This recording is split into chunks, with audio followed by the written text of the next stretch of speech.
আমার এই ছোট্ট জীবনে আমি বহু দেখছি, বহু জায়গায় মা বাবারা মুরব্বীরা বলে, হুজুর মা বাবার হক দুরওয়াজ করেন, পোলাফাইনে কথা শুনে না। আমারও প্রশ্ন হইল, মনে রাখবেন মা বাবার যেমন হক আছে ছেলের উপরে, ছেলেরও হক আছে মা বাবার কাছে। কথা বলেন না? এখন ছোট্টবেলায় কসম খোদার প্রত্যেকটা মুসলমান ছেলে মেয়ের হক তার বাবা মার কাছে পাওনা হক, এটা তাকে দিন শেখানো। বান্দার হক, আবারও বলছি মুসলমান শুনেন, আবারও বলছি, বান্দার হক বান্দা মাফ না করলে আল্লাহ মাফ করে না। আপনি যদি ছোটবেলায় 7 বছরের ছেলেটা, 7 বছরের মেয়েটা, 6 বছরের ছেলে মেয়েটার হক নষ্ট করছেন, তারে কোরআন শিখান নাই, তারে দিন শিখান নাই, তারে মাদ্রাসায় ভর্তি করান নাই, তাহলে অচিরেই এই ছেলে যদি নাফরমান হয়, পাপী হয়, জাহান্নামী হয়, আল্লাহর কসম আপনি তার হক নষ্ট করছেন। কিয়ামতের দিন এই সন্তান আপনাকে আল্লাহর সামনে ডাইকা আপনার কাছে তার হক চাইবে, হক চাই, বিশ্বাস করেন, হক চাইবে সে। এই বাচ্চা বলবে, এই বাচ্চা বলবে, কোরআনে আছে, এই বাচ্চা বলবে রব্বুল আলামিন আমারে জাহান্নামের ঘোষণা হইছে, আমি জাহান্নামে যাব মাওলা, তবে আমার একটা আবদার আছে। আল্লাহ বলবেন কি? তো বলবে রব্বানা আরিনাল্লাযীনা আযাল্লানা মিনাল জিন্নি ওয়াল ইনস, যে মানুষগুলোর কারণে আমি আজ জাহান্নামী হলাম, আল্লাহ আমি তাদেরকে একটু সামনে দেখতে চাই, আমার সেই মাকে আমি দেখতে চাই, আমার সেই বাবাকে আমি দেখতে চাই যে চোখ বুজে মেনে নিছে আমার নাফরমানি, আমি নামাজ পড়ি নাই, আমারে ঘুম থেকে তুলে নাই, আমার বাপ হাল ছেড়ে দিছে, আমারে কোরআন শিখায় নাই, আমারে দিন শিখায় নাই, আমারে তামসার মধ্যে লাগায় দিছে, তামসার মধ্যে। আজকে আমি তাদেরকে দেখতে চাই, দেখতে চাই। যদি বলেন গাইল্লায়, তো আমরাও ছোটবেলায় গাইল্লাইছেন আপনার মা বাপরে, এটা মনে রাখবেন। গাইল্লায় না, যদি কোনো সন্তান আরো যদি যুদ্ধ করে, আপনি তার চাইতে বেশি যুদ্ধ করতে হবে। আপনার সিদ্ধান্ত থাকতে হবে, আমি মুসলমান, আমি বেঁচে থাকতে আমার বিবি বাচ্চা মুসলমানের সন্তান হইলে, মুসলমানের ঘরে হইলে নামাজ পড়তেই হবে, পড়তেই হবে, পড়তেই হবে, এটাই আমার যুদ্ধ, এটাই আমার সিদ্ধান্ত। আপনি এই ছাড়া হুজুর কইছি হুনে না, উল্টা আরো হালদি আইয়ে সেতে দুয়ারদার ভাঙ্গালা, হ্যাঁ ফার্নিচার ভাঙ্গালাইছে, এসব থাক না আলাপ কইয়া হাসরের ময়দানে পার পাবেন না। এসব রঙের আলাপ করলে হবে না, আপনাকে দিন শিখাইতে হবে, আপনাকে দিন শিখাইতে হবে, আপনাকে কোরআন শিখাইতে হবে, আপনাকে নামাজ পড়াইতেই হবে। তো বলতেছিলাম, সন্তান বলবে আল্লাহ আমার বাপ মাকে দেখতে চাই। আল্লাহ বলবেন কি করবা? বলবে সন্তান রব্বুল আলামিন এদের কারণে আমি আজ জাহান্নামী হলাম, আমি আজকে হাসরের ময়দানে জাহান্নামে যাওয়ার আগে এই মা বাপকে আমার পায়ের নিচে ফালাইয়া মুড়াইয়া এরপরে বেজ্জতি করে তারপরে আমি জাহান্নামে নাজআলহুমা তাহতা আকদামিনা লিয়াকুনা মিনাল আসফালিন। এই যে কোরআনের আয়াত, আমি তাদেরকে আমার পায়ের নিচে ফেলবো, অতঃপর তাদেরকে লাঞ্ছিত করব, বেইজ্জতি করব। আপন সন্তান বলবে, বলেন বলেন,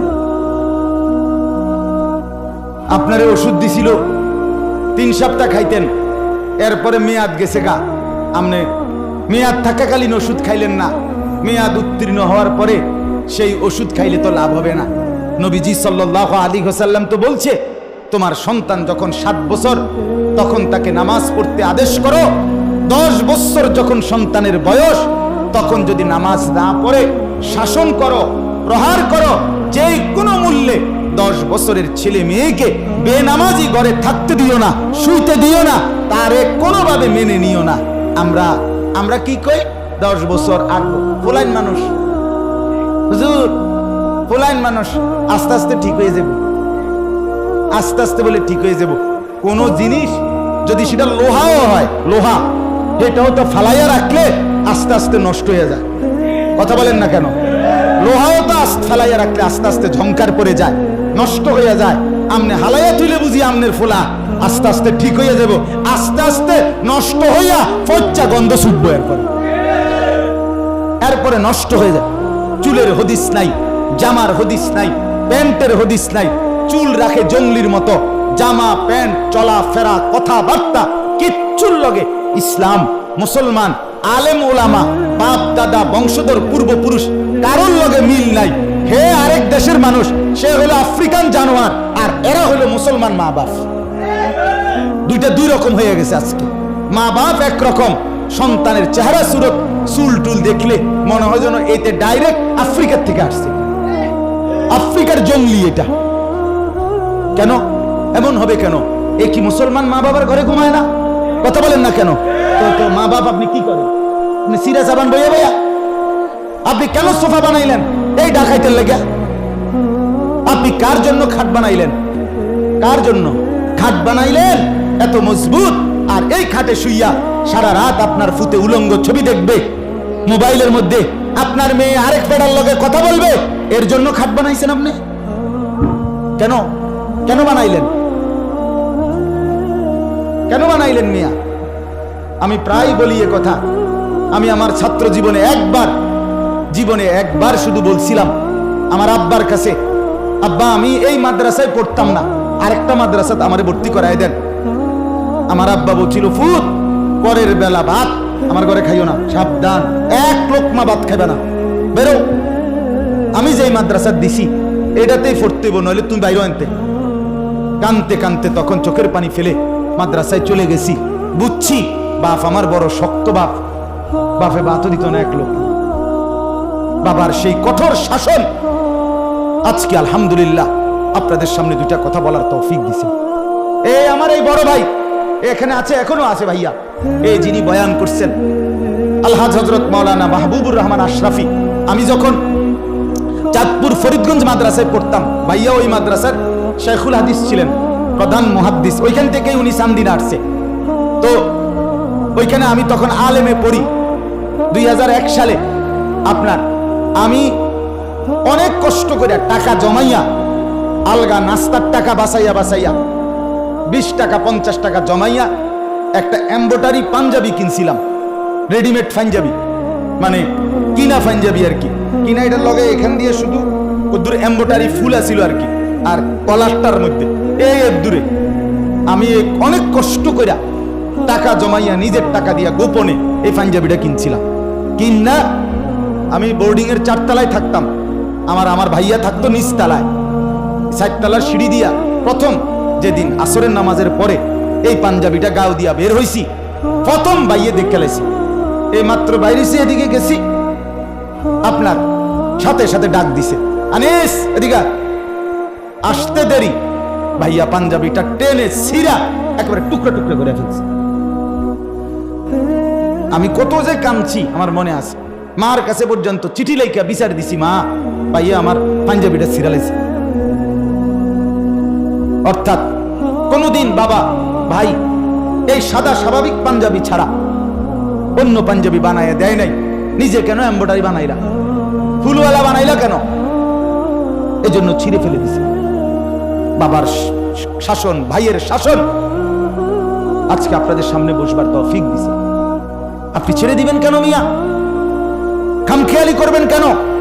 সন্তানের সাথে বিবি বাচ্চার জন্য মাথার ঘাম পায়ে ফেলে টাকা রোজগার করে আর আপনার বিবি বাচ্চা তামসা করানোর লেগে কথা বলেন না কেন?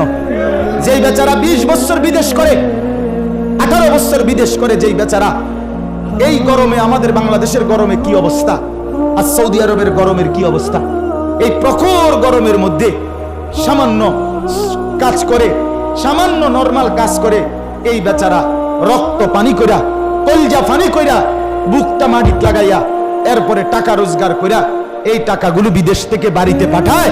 আর এই বেড়ি বাজারে বাজারে টুটু টুটু করে ঘুরে, আর ঘুরা সমস্ত টাকা বাজারে আর মার্কেটে মানুষের বেড়ারে দিয়া করে। এই অসভ্যর জন্য টাকা রোজগার করা,